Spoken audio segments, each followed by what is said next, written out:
Sebelum kita memulai pembelajaran kita pada hari ini, mari kita berdoa menurut kepercayaannya masing-masing. Berdoa dalam hati, berdoa dimulai. Berdoa selesai.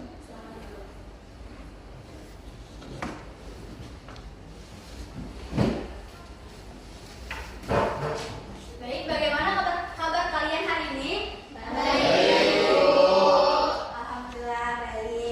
Jadi, Ibu minta kalian untuk memperhatikan di sekeliling kalian apakah masih ada sampah atau apapun itu. Jika masih ada, Ibu minta disimpan atau dibuang ke tempat sampah agar di mejanya itu tidak ada sampah lagi.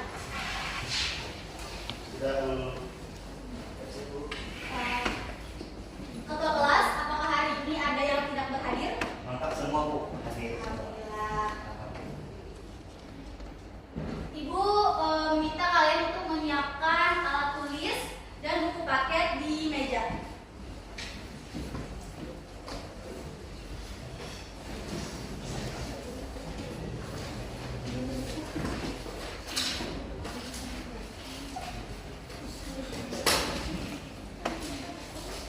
Siap? Siap, Bu. Baik, sebelum kita memulai, kita membuat kesepakatan belajar terlebih dahulu. Nah, di sini ada 3 kesepakatan belajar kita, yaitu kalian dituntut untuk aktif, lalu kreatif, dan bersemangat dalam mengikuti pembelajaran hari ini. Kalian sepakat? Sepakat. Nah, jika kalian sudah sepakat, kita sudah bisa menerapkan kesepakatan menerapkan budaya 5S. Yang pertama ada terima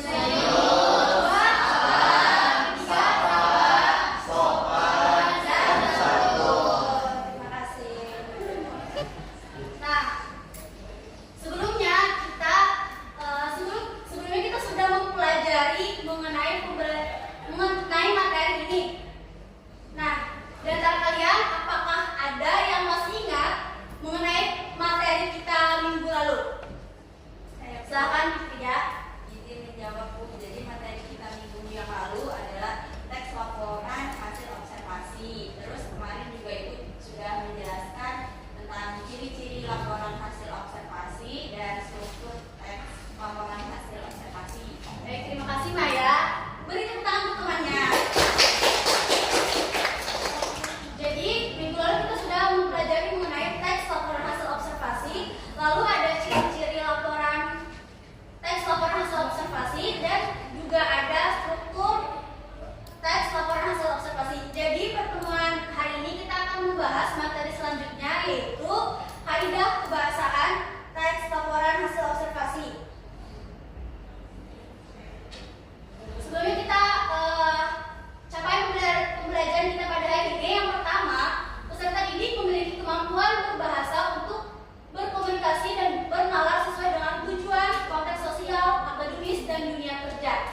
Yang kedua, peserta didik mampu memahami, mengolah, menginterpretasi, dan mengevaluasi informasi dari objek yang diamati. Adapun tujuan pembelajaran kita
ini nanti ibu akan membagikan kelompoknya, dan dalam kelompok itu kalian harus berdiskusi.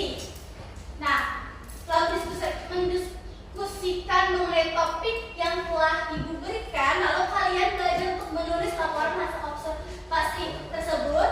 Lalu nanti akan ada presentasi, dan yang terakhir ada evaluasi.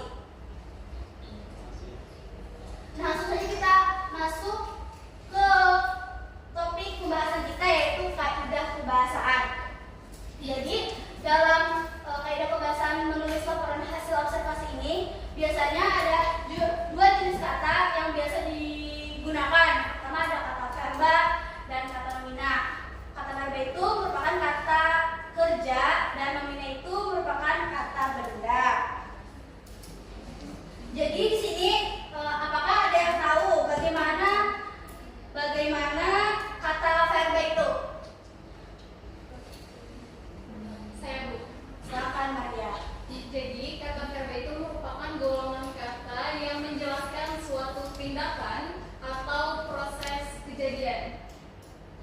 Benar.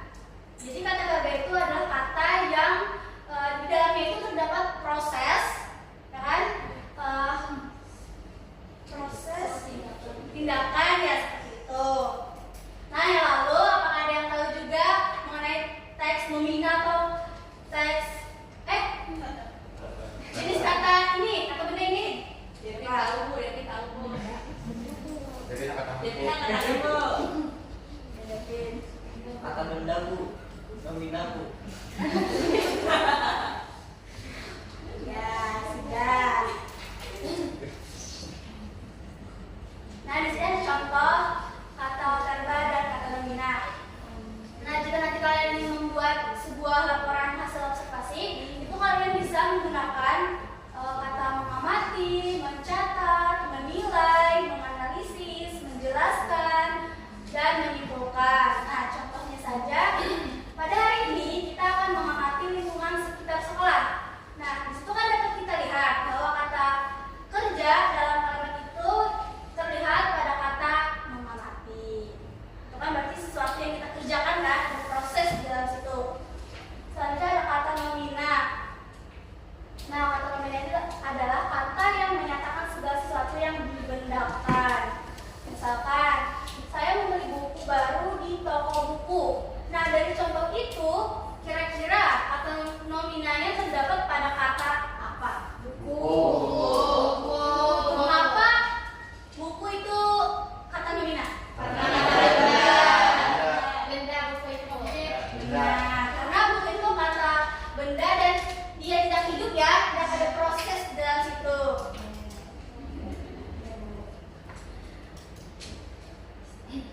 Pada materi tadi kalian sudah paham mengenai kata verba, kata nomina, dan contoh-contohnya?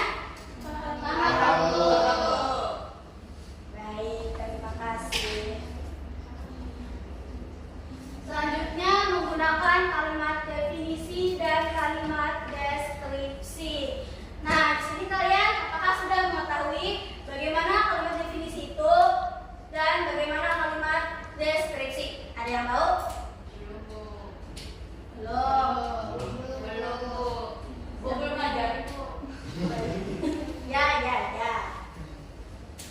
Nah, jadi kalimat definisi itu adalah kalimat yang digunakan untuk menjelaskan suatu makna atau pengertian tertentu. Nah, biasanya dalam kalimat definisi itu ada kata adalah, seperti, merupakan, ialah, yaitu. Nah, biasanya kata-kata itu bisa mendefinisikan objek yang sebelumnya, seperti itu. Lalu kalimat deskripsi, tadi kan definisi, nah sekarang itu kalimat deskripsi. Nah, jadi kalimat deskripsi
ini beroperasi selama jam istirahat dan makan siang. Jadi lebih ke arah deskripsi Bu, karena ada terlalu di bagian belakang, terdapat berbagai pilihan, dan juga beroperasi selama jam istirahat dan makan siang. Itu deskripsi. Benar, karena ini merupakan tema deskripsi tadi ya, sesuai dengan penjelasan tadi bahwa kalian menjelaskan mengenai ciri khusus, tempat dan sebagainya. Lalu kita masuk ke Ibu Handi.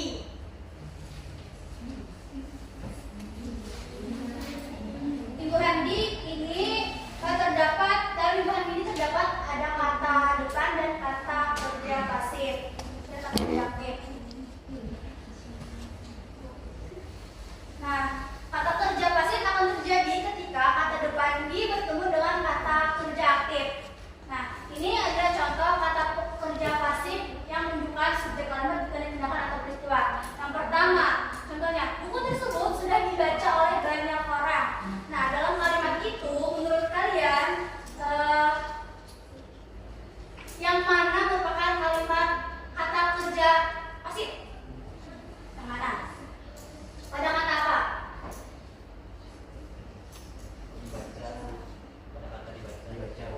Benar, mengapa? Karena yang menggunakan Ibu Handi. Iya, benar. Karena baca kan merupakan kata kerja aktif dan itu merupakan kata depan. Karena mereka itu digabungkan menjadi dibaca, jadi kata kerjanya itu menjadi pasif. Seperti itu. Selanjutnya, materi selanjutnya itu penulisan kutipan tidak langsung dan sumber rujukannya. Jadi penulisan kutipan tidak langsung, cara penulisannya itu menulis dengan kata sendiri, pengakuan sumber, format penulisan. Nah, dalam kalimat biasanya kutipan tidak langsung dimasukkan ke dalam teks sebagai bagian. Misalnya kita menulis rujukan dari jurnal siapa nih, jurnal Raihan, misalkan Raihan sebagai penulis. Lalu kita akan menuliskan itu di sebuah deskripsi. Nah, Muhammad Raihan, tahun terbitnya itu. Salah menurut Raihan, tahun 2020. Nah, ini penulisan kutipan langsung, bisa dari dasar pustaka atau format apa style.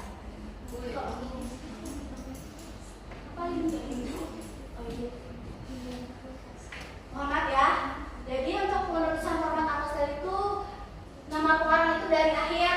Jadi nama akhir pengarang, nama awal, lalu tahun penerbitan, judul artikel, nama jurnal, volume jika ada, dan halaman. Contohnya seperti ini.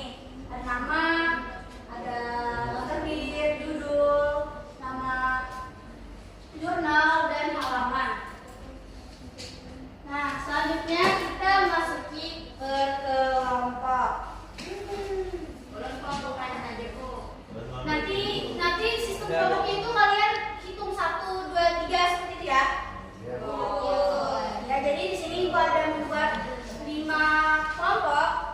Nah, jadi bisa Ibu hitung dari Riki ya, 1 sampai 5, terus tuh kembali lagi ke 1, 2, 3 ke 5. Salah Riki. 1, 2, 3, 4, 5. 6. Dari 1, 1, 2, 3, 4, 5. 6.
sudah.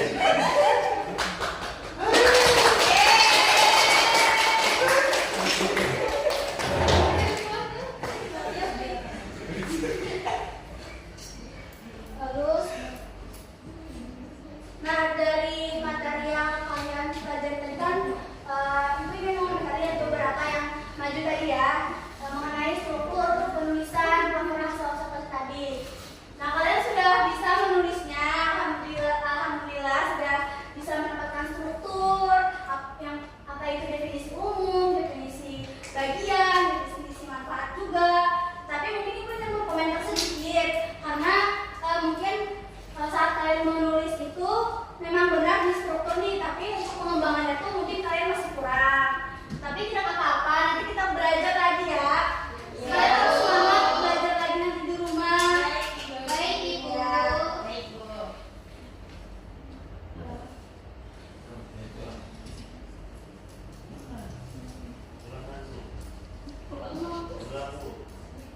Tidak ada ulangan. Ulang. Jadi itu tadi pembelajaran kita hari ini. Nah, jadi ibu minta satu orang dari kalian untuk menyimpulkan pembelajaran kita. Silahkan Nadia. Iya. Maju ya. Sopan Bu.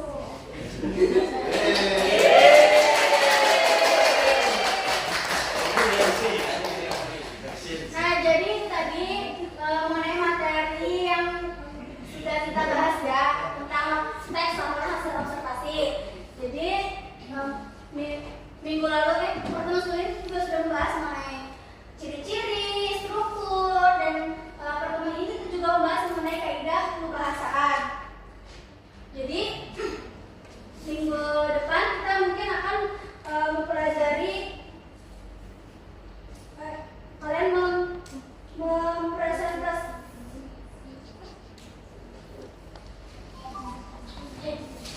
Nah, kalian berikutnya kalian akan mengerjakan tugas atau praktik membuat scrapbook. Nah, jadi scrapbook itu nanti kalian membuat itu kalian boleh mengunjungi tempat itu, misalkan tadi kan dapat ruang UKS, jadi kalian bisa ke sana untuk membuat itu, atau bisa memoto seperti itu, mendokumentasikan. Baik.